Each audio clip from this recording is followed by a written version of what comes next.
digital arena, on the app, on your smartphone, on X, YouTube, and Facebook. The Sportscast. Expect the unexpected. The Donut Bag presented by the Sportscast.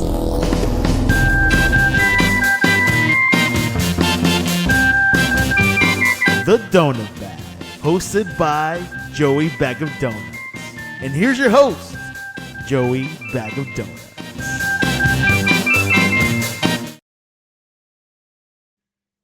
Hello, welcome to the Donut Bag Podcast, part of the Sportscast Network. If you want to join in on the conversation, go to youtube.com/Joey Bag of Donuts with V and 7F. I believe you could I gotta get live on Instagram. Forgot about that. We're also live on Twitter and even on Instagram. So we're live on X. Oh, well. Okay, that's cool. We are live on X. Yes, I still call it Twitter. Yep, and I'm live on Facebook, so we get comments. And Facebook. There we go. So there you go, folks. Oh, we covered almost all of them. We're still maybe Blue Sky and Threads will be big enough that we could go live on them someday. I don't know. That's right. So the Super Bowl was last night, and one of the few times that I was actually right about something.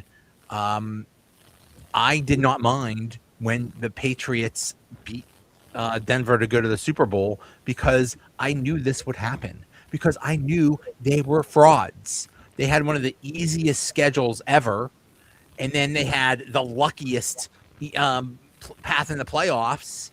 You know, you get CJ Stroud, who God knows what happened to him. Then you get the Denver, who doesn't even the quarterback goes down before they didn't have their starting quarterback. They had the easiest path, and there was nothing easy about Seattle. So did you expect that beatdown? I kind of thought it'd be a beatdown, but sometimes those things end up closer than you think, just because it's a Super Bowl. Teams kind of find a way, but I was thinking you were right. Your score was a little bit wider, a little more points than mine was, and you ended up being right on that over me for sure. And yeah, I mean, it was just, I wasn't sure how bad Drake May was going to be. And it does go to show, I still think what this MVP voting is just, there's no way he should have got as many votes as Matt Stafford did. Stafford, in the 3 games against Seattle, they won twice. He threw for over 900 yards. He had no turnovers, and you saw what happened to Drake May last night. He was a disaster. Just too young, and now history's going to tell us, is he going to be a Tony Eason type of Patriots quarterback, or is he going to be a Tom Brady type quarterback? We don't know yet,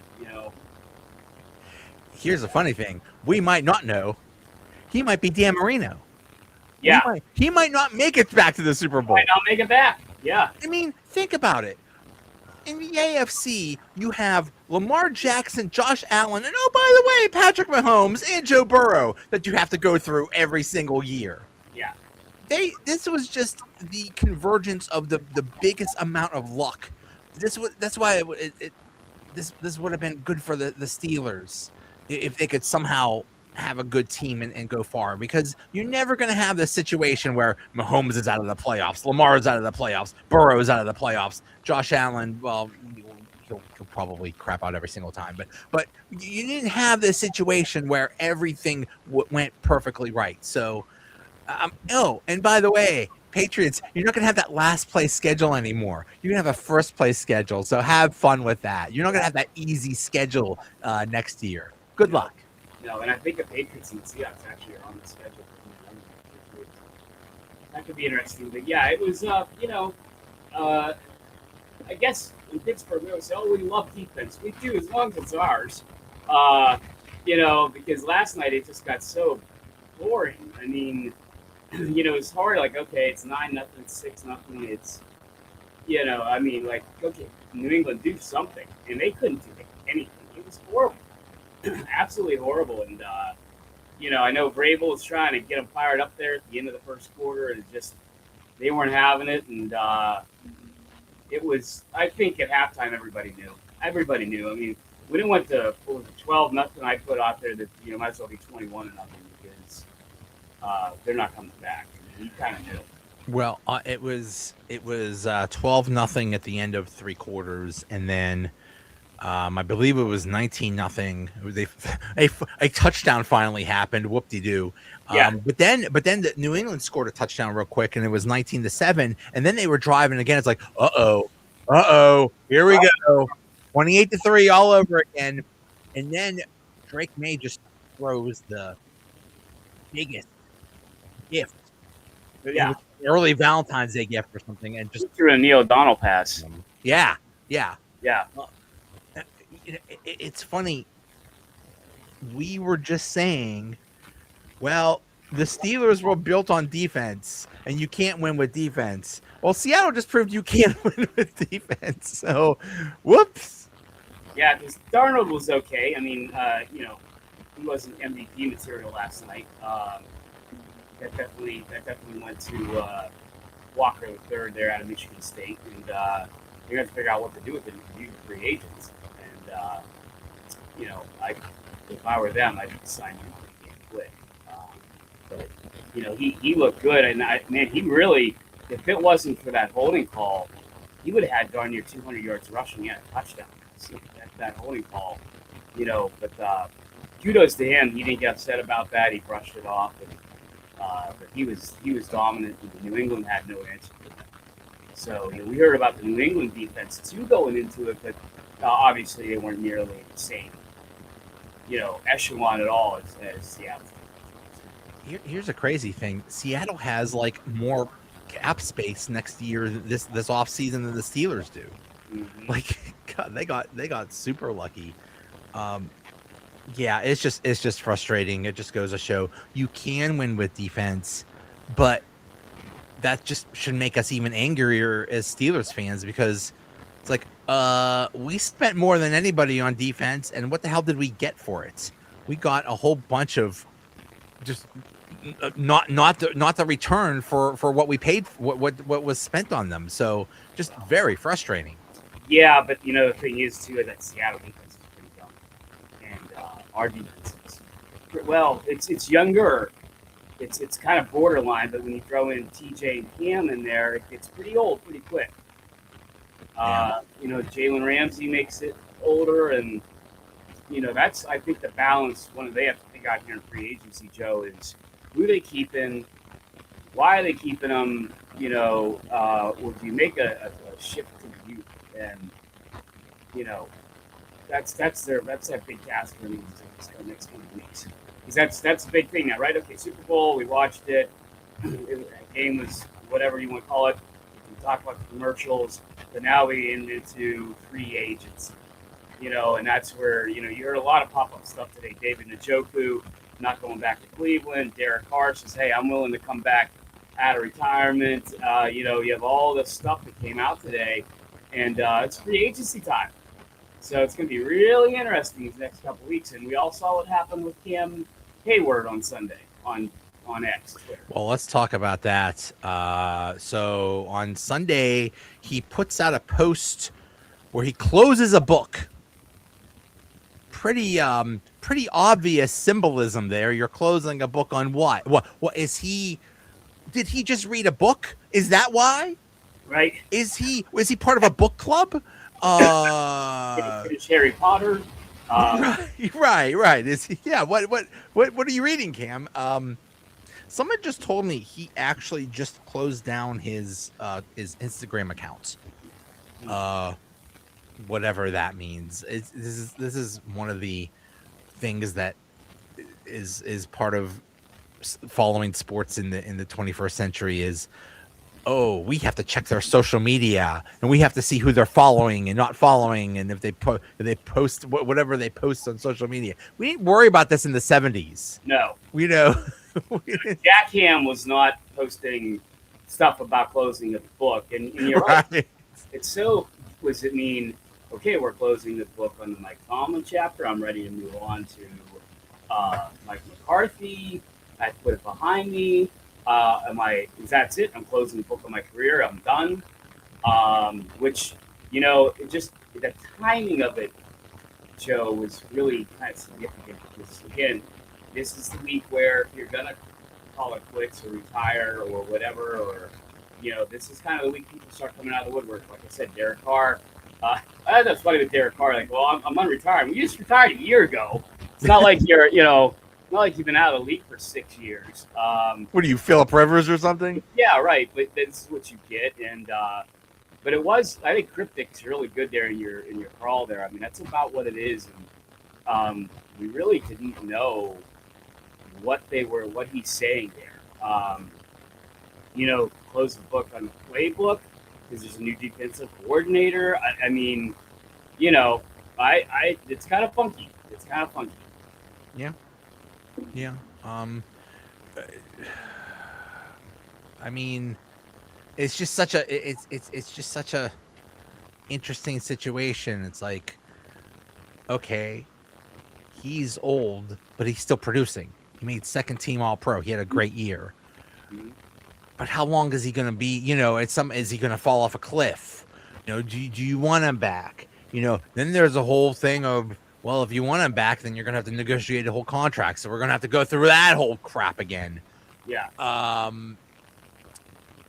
don't know if he wants to, because I think he felt a little jaded. I don't think he expected the amount of pushback from fans that he got last year. Because it was, even you and I were a little bit, on him about it, and a lot of fans were, and it's kind of like we do get attached to our guys like him or an Andrew McCutcheon, or something like that, and when you come back and ask for more money on a bad contract that you and your agent negotiated yourselves, okay, but then again, you put up, man, like you said, second team All Pro. He had a great season. He didn't miss much. He was there pretty much injury free. He had a great season, but I just, that's what I'm saying, Joe. You get to 35, 36. How many of those great seasons do you really have left in you? And that's the thing for the Steelers. It's time to, okay, are we going to continue with this guy because he's Cam Heyward? Because he had a great year last year? Or we need a youth movement and take the rest of this very young defensive line that performed well and just add more to the youth from that and get better. Yeah. One thing that Seattle dominating showed was that it is very important to have a very strong defensive line.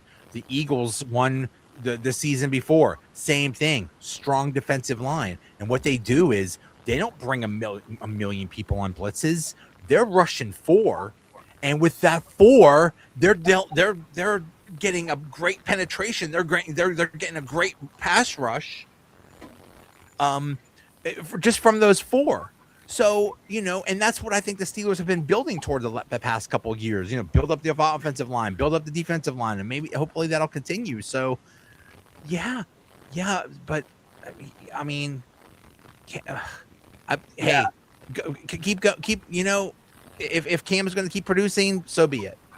Yeah, the one tackle from the Patriots last night wouldn't even come in the media and talk after it. I think it was a Super Bowl high, or I don't know. It was ridiculous. It was 14 pressures he gave up last night, and he just got manhandled. Oh, the guy that was like the third overall pick in the draft or something like that.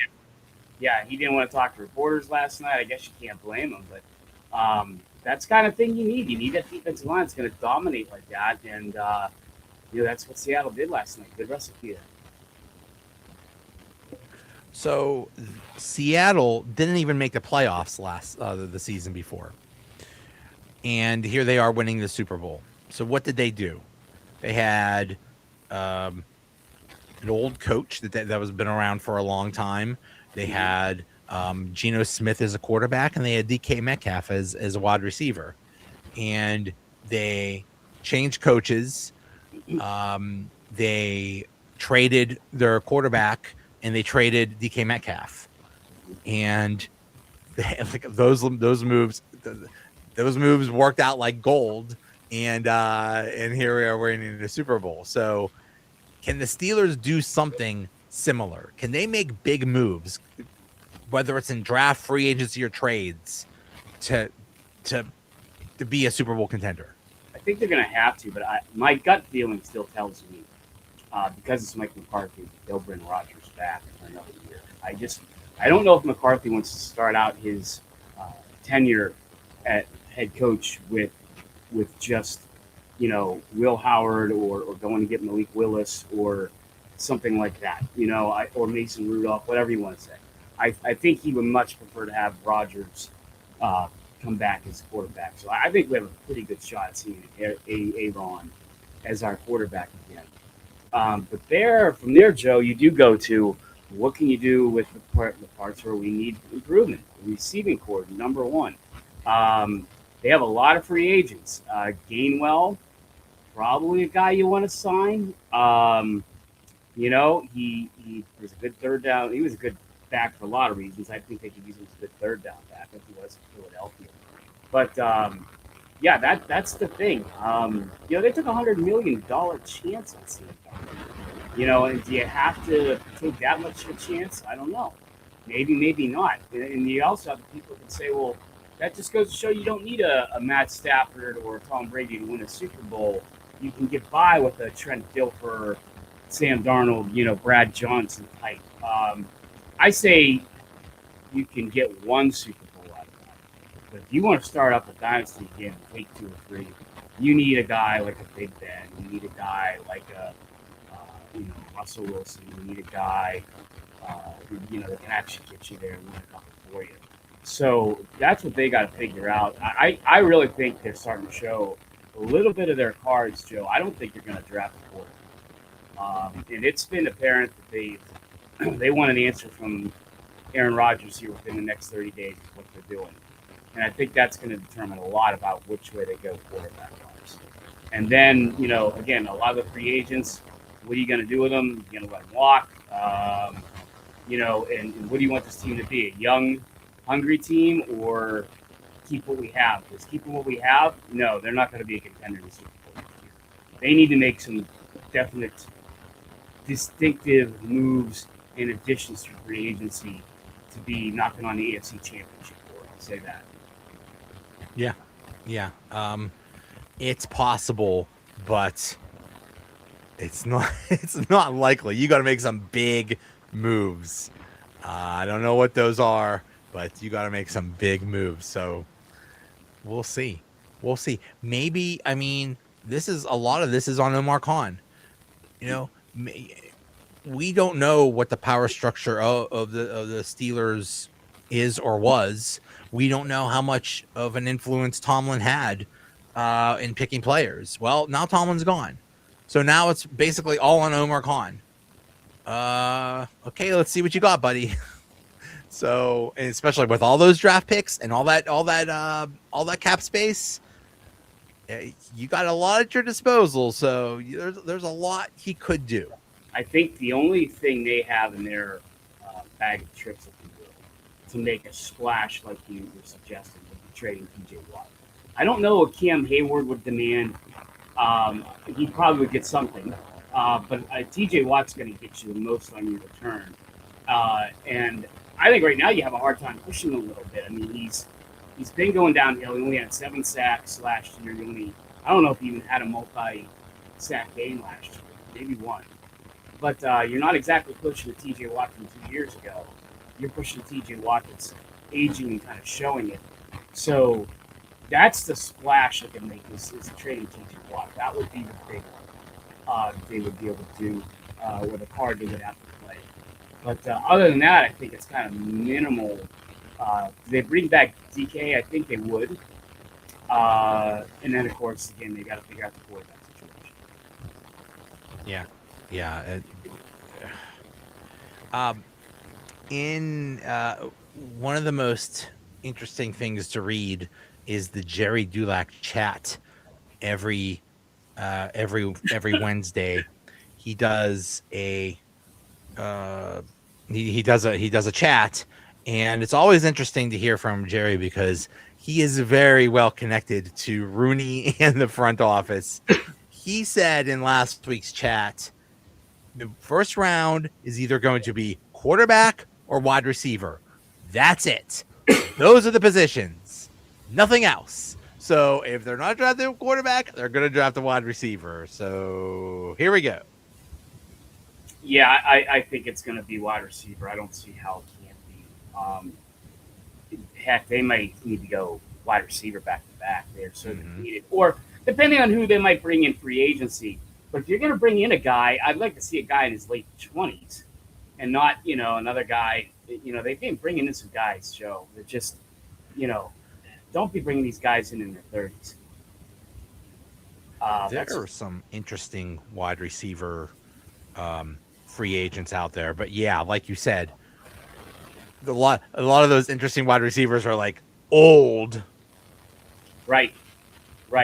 And, we're in the Winter Olympics right now where, when you are 35 or older in your early 40s, you can still be competitive and still win your gold medal in your event. And it's a little bit different than the NFL or Major League Baseball or the NHL, where we know darn well once you kind of peak over 35, 34, a lot of times it's over.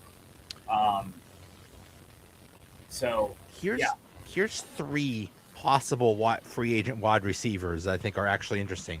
One of them is Romeo Dobbs. I'm pretty sure I don't know if he played with Aaron Rodgers. I don't know if he did either. He might have. He may have his rookie year, but that Green Bay receiving room's pretty packed. They went receiver with their first pick last year, their first round pick as well.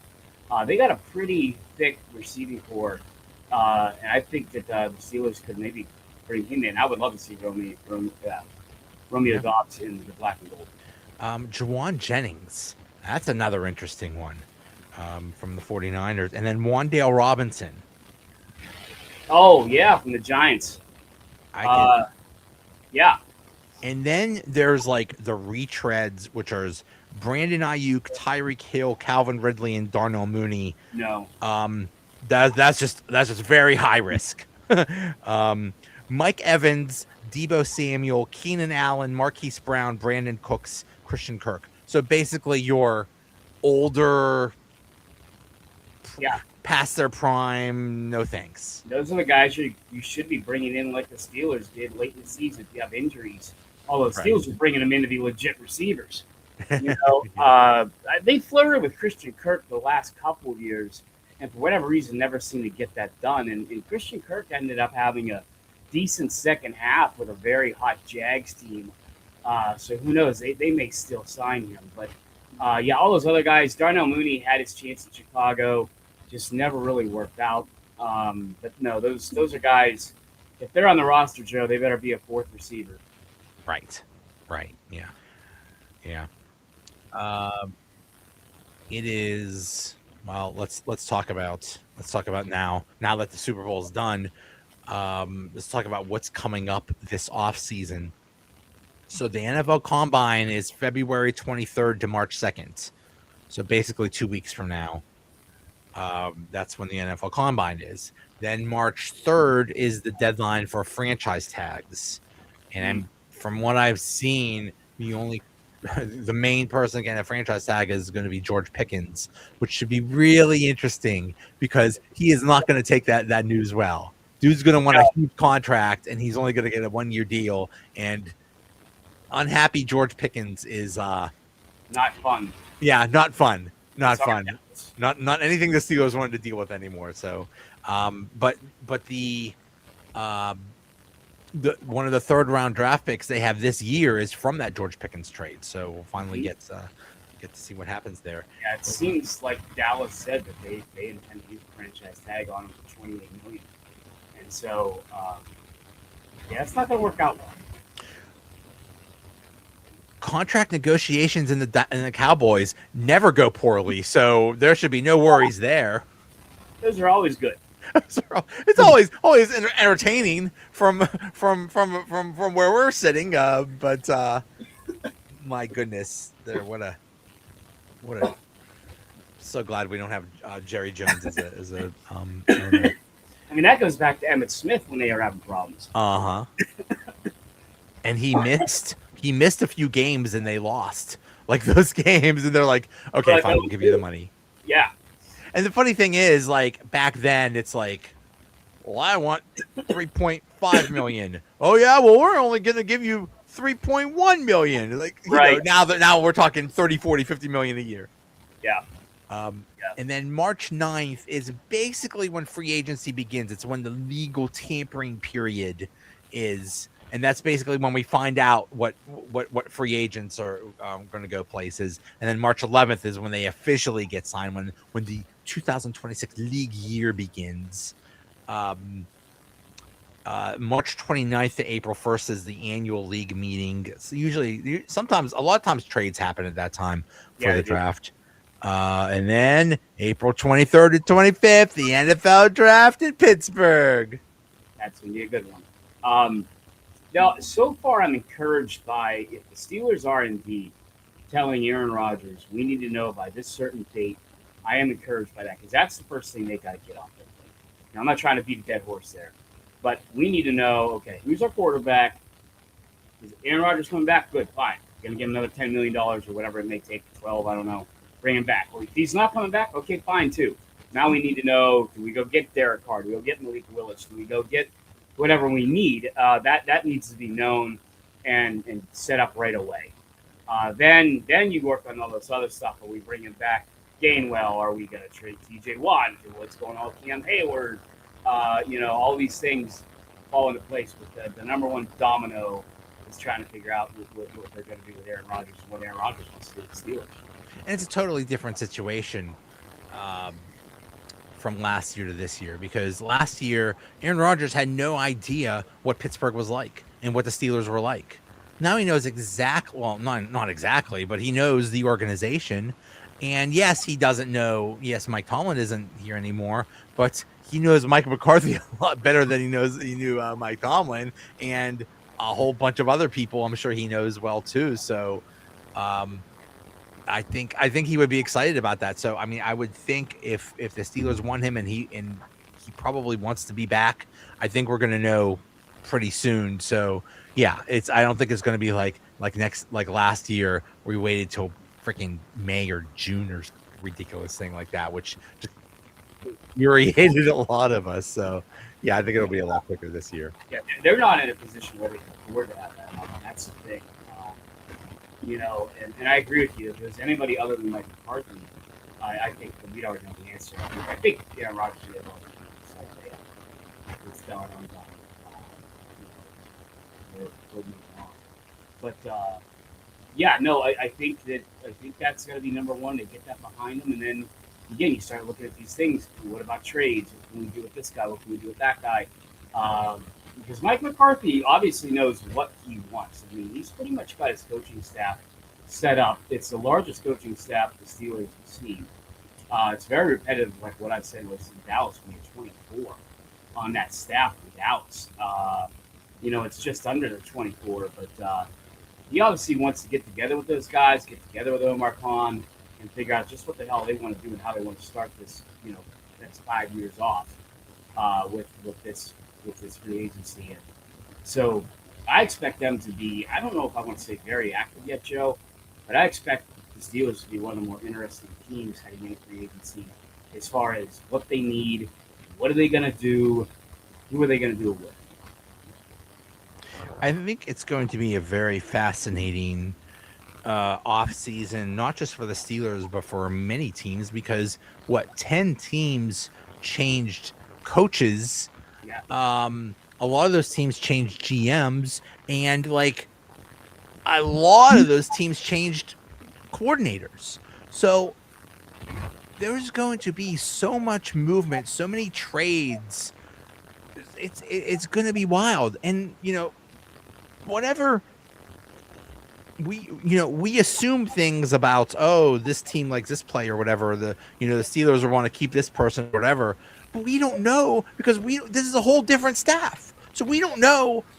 They would say, well, obviously this guy's safe or this guy's going. It's like we don't know. They could be like, we want maybe that's why Cameron Heyward posted that closing book thing, because they said, thank you for your service, but we don't want your old ass to get out of here. Who knows? Who knows? We don't know, and it's going to be so fascinating to see who goes, who stays, who's going to be available. It's just going to be crazy. And McCarthy might even say, "Hey, we realized that Gainwell had 50 or 60 catches or whatever. That's great for him, but that was that offense. This is our offense, so he can just take a walk." And one other thing I saw, we talked about this a little bit last week. I don't see how he's going to fall at 21 unless the Steelers move up. But the rumor this week has been Jordan Love, or not Jordan Love. What, the wide receiver? No, the running back out of Notre Dame. Oh man, I'm drawing a mind blank. This is what happens when it gets to the end of the day. I don't know how much sharper I'd be in the morning. I can't believe it. Who was he with? Notre Dame. He's a rookie. He's a running back out of Notre Dame. Oh, like they would draft. Yes. Yeah. Yeah. And so I mean, you know, Jeremiah Love. It's Jeremiah Love. Ah, okay. I had the Love right. I was on my thing, but yeah. So I mean, that could be interesting. You know, the Packers have always, under McCarthy, had a kind of a bruiser speed back, like a Najee Davenport, or you know, one of those guys that was tough in the backfield. Maybe he's looking for more of a traditional running back, or he'll want a Jalen Warren and try somebody else. And you know, Kenneth Gainwell had a great stats. Maybe there's like you said, one of those new offensive coordinators say, "Hey, we'll take it back, catch that many passes at the back." He's being compared to Bijan Robinson. Holy fork and shirt balls! Sign me up. I'll take him. Exactly. Now, if he's not, if they don't get automatically put in the playoffs, is he going to refuse to play? Is that I don't know. Was that just the Notre Dame coaches? Yeah. Hey, if we're not making if we don't get number 1 or number 3 seed, I'm sitting out. No, I don't think that'll happen at all. But he's clearly the best running back in the draft, and I just I could see the Giants taking a look at him. I mean, we'll see. That's what's kind of fun now. The guessing games is who we're going to draft and why would we draft. You know, we could probably do a whole show on receivers because it is a pretty deep draft for receivers this year. You know, and the Steelers should have a good choice at who they want. I think last week, either you or Dave said about Carnell Tate from Ohio State. I keep seeing him in the top 10. I don't think he's going to be Now, again, maybe they get creative, Joe, with all their picks, and maybe they go get him. Maybe they trade up, Trade up like they did. They did that for flex. You remember the last time? I can remember us trading up for a wide receiver. I think they traded up for flex, right? Or did they just sit at number 8 in the draft? Because he was the top 10 pick. Maybe they didn't trade up for flex. Maybe they did. Because that was the year that I think they went 7-9 the year before, and I'm pretty sure they drafted flex in the top 10 in that next year.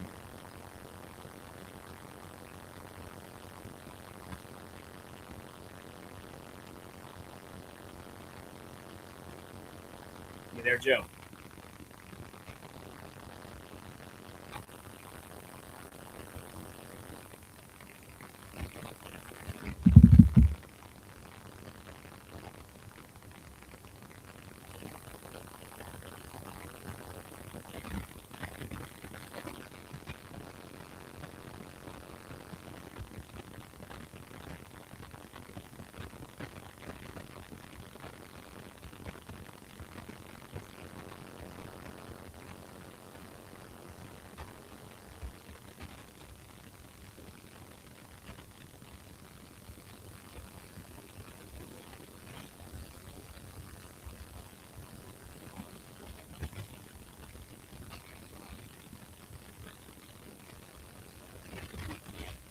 I'm back. I think it was those Notre Dame folks. They heard me talking smack about them, so they took out my connection They did. They did. No, I was saying the last time I remember the Steelers picking a wide receiver in the top 10 was when they chose Plexico Burks with the 8th overall pick in '99. That went well. That went well. He was there for 4 years. I don't know. Sometimes Plex had more off field stories than on field, but he was an interesting character to say the least.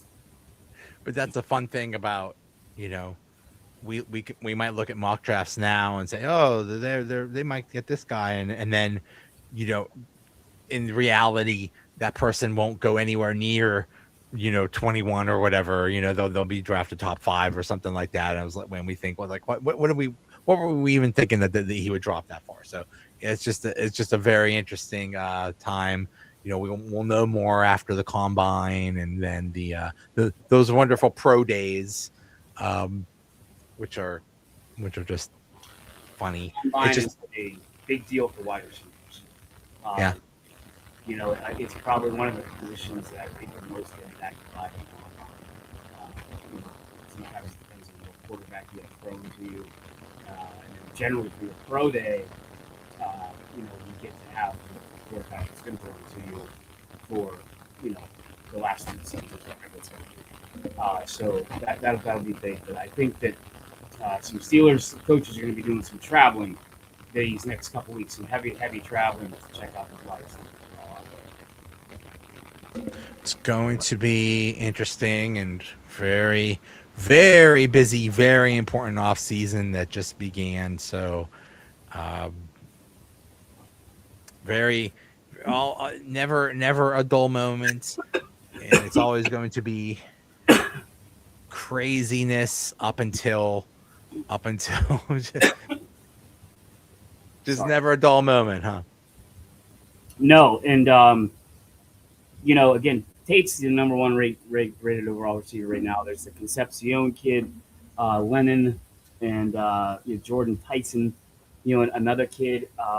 There's a lot of guys out there. Chris Brazel, Chris Bell, Elijah Sarrett that are known for that. Sarrett kids runs like 4.2. So I think that's going to be heavy concentration because the Dulac's pretty on par with what they're going to do.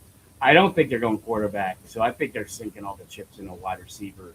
And I wouldn't be surprised if I don't want to say just because it's in Pittsburgh, but I would not be surprised if Pittsburgh was moving on up like the Jeffersons on draft day to get one of these receivers if they value higher than the other. Don't forget that Trinidad Chambliss might have to go in the draft. So I don't know where he would end up, but I mean, do you want somebody that doesn't even want to be in the draft? That doesn't sound good. That stuff's just insane. I think I saw that these lawyers are filing another lawsuit just to Oh God! I mean, because they're saying he had like a medical red shirt. I don't know where he was, but he took the year off because he had tonsillitis. Which, yeah, so he felt that he should have got a full year medical shirt for that. And I mean, I think they get so busy tracking NIL and this and that because it seemed like a media day with the national championship and the Miami game and the Miami, quarterback coming out saying, well, I haven't been in class in 2 years. And I happened to be watching it, and there's like an audible gasp. From the media, like, whoa, you haven't been in class? Although I would assume that some of the reporters, at least probably the ones that were close to Miami, knew this. But it seemed like as a whole, nobody did. So that's the other thing, Joe. You're getting some of these kids, they're not coming in here at, 21 and 22 anymore. They're coming here at 25. They're coming in here at 26 or 24 because it's allowing them to spend 10 years at college. It's almost like they don't even care about going pro. It's like, well, I already made my money. Maybe that's what they think. It's like, I already made my money. Why? Okay, maybe I'll give this pro thing a shot, but I'm here. I'm fine with my cushy, do nothing but play football. Don't even show up to classes crap. Yeah, I mean, these guys go they switch from school to school, year to year. What as if they were getting an education beforehand, or gave a crap about that. Like they really don't care about that now. So it's just Cardinal Tate made $2 million last year. I mean, that's he could come back probably and ask for another $2.5 million from Ohio State, and they'd probably pay him. Mm-hmm. So that's playing into this now too. And even like 4 years ago, this podcast, that wouldn't even be a concern for us. We're not even talking about that, but now you are. You're asking, well, how old is this kid, and how much has he been around the block and whatnot? So the question used to be, well, what is this kid going to do when he gets some money? Well, now they have the money. That's not the issue. And I mean, in general, like at least for quarterbacks, it would help them if they spent another year in college to get more experience and stuff like that. But when you're this dude and you're screaming and scratching and clawing to stay into college, like that's just a really bad look. And that's like a baby once back in the womb. Right. Back. Right. Yeah. I swear one of his arguments was, but you don't understand. I would make a lot of money in college. Like, okay. Hey. Oh, it's just infuriating. It's just such a weird time. And then, you have people that say they'll sign with a school and they're like, nah, I don't feel like going there. I'm going to go somewhere else. Like, you signed a contract, dude. And the school's like, yeah, we're going to enforce the contract. Like, it's just Wild West, and there's no regulation, there's no rules, just people doing whatever they want, and it's just madness. Yeah, it really is. And I think if there's like a what do they call it, a parallel universe out there somewhere where there's a 20-year-old Joe and Darren doing a podcast, we'd probably be all for it and understand it and everything. But this universe, we're both in our 40s, sitting here saying this just is so bizarre and so new to deal with and so strange. What about the injury thing? Like, I look at Nick Singleton from Penn State, very promising running back, just broke a couple of Saquon Barkley's records. Broke his foot pretty good during practice for Senior Bowl. So not only did he not play in the Pinstripe Bowl, where he could have showcased his talents, not only did he not get to play in the Senior Bowl, it's a pretty compound fracture of his foot, so he's probably not going to, you talk about these dates, he's probably not going to be doing the combine. He's probably missed out on a lot. So, there's some draft stock that's going to come with this. That's terrible. Broke his foot, so I hate it for these kids if they go back and they want to play another year. And it's a hell of a risk you're taking. I know you're getting maybe $3.5 million, but if you get an ACL or a broken foot or a broken arm or whatever it may be, you sure as hell are putting a lot of risk out there for your NFL career, which most of these kids want or hope. Yeah. We shall see. It's a whole different world out there than what we're used to. I remember the funny thing is the only if a kid, it used to be that, like, if a kid got $10 for working at a car wash or something like that, the NCAA would like come down with like horrible sanctions on that school for how dare you do this. And now they're making millions of dollars. And it's like what happened to Jim Tressel at Ohio State. I mean, he fell on the axe for those kids. Right. They got some tattoos. Right. And I mean, you're talking about Jim Tressel, which, I mean, you can hate Ohio State, love Ohio State, whatever it may be. But he's a pretty good guy. I met Jim Tressel. They don't come any better as a person or a coach as that guy. I think he's at Youngstown State now. Yeah, I knew him when he was a coach at YSU, when he was coaching the Penguins to championships in the early 90s. And just a great guy to talk to. He'd come on this podcast in a heartbeat back in the day if you ever asked him to. Just that kind of a guy, But yeah, that's just the thing. It's so different, so weird. I don't know. Yeah. It really makes these next couple weeks very interesting. Yeah. And we'll see what the Steelers do, and we will be here for it. All right. Thank you very much. Thank you for everybody for watching and listening. Thanks, everybody. Good night, Joe. Thank you for having me on.